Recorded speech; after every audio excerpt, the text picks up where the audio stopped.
Hi friends आपण मन गोटे नुआ ब्लॉग को स्वागत। ए वीडियोटा थिला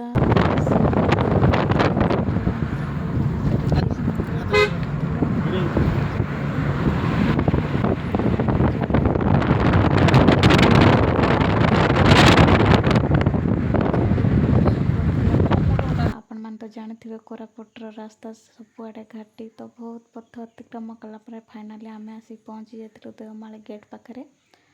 सेठी टिकेट काटिलु, टिकेट काटला पर बाहर पड़थिलु पुणी आगु। फाइनली आमे जाइके पहुंच पड़थिलु देवमाली पूरा पर्वत शिखर ऊपर नाई ऊपर को जाई नथिलु, मझिरे थिलु।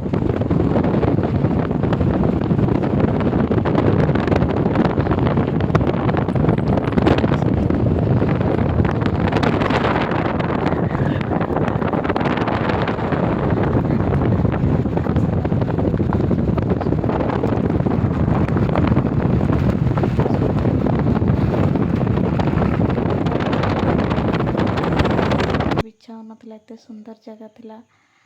समस्ते टिके मिसिकी फोटो शूट करथिलु काहेकि ना एमते कि एते सुंदर जगह को जिबा फोटो न उठेबो सेटा तो हबनी। पिला माने भी बहुत सुंदर सुंदर पोज रे फोटो उठेतिले आ आमे समस्ते मिसिकी बहुत सुंदर फोटो उठेतिलु।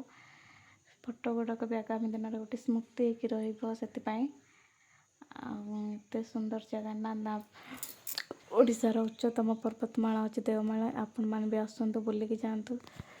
न्यू ईयर टाइम तो बहुत बेसी भीड़ हुए, से टाइम आसतु बुलिकी जातु, बहुत भल लगे। देवमाली बुलाबुली कर सारा पर आम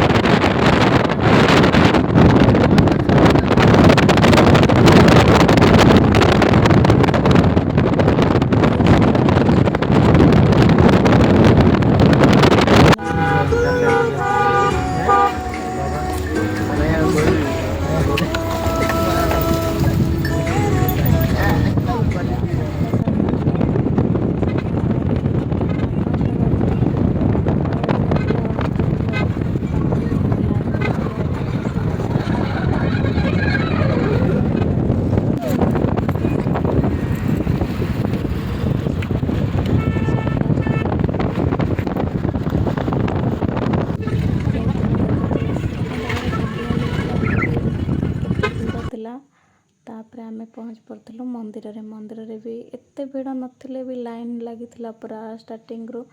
जेतो आरती टाइम थिला तो मंदिर गेट बंद थिला, हमको किछि टाइम अपेक्षा करबार थिला भगवान को दर्शन करया पई। से जहाँ भी हो लाइन ने ठिया हलु पिला मान को धरिके। तापर एटो फाइनली आमे जाइथिलु मंदिर भीतर को दर्शन करथिलु। एते भीड़ नथिला, बहुत भल रे दर्शन हैला। तापर दर्शन करके समस्ते बाहर पड़थिलु पुणी फोटो शूट रे। फोटो उठेला परे बहुत सुंदर सुंदर समस्ते जेते जाइथिलु मिसिकी बहुत बढ़िया से फोटो उठेथिलु। तापर एटो आमे बाहर पड़थिलु घर को।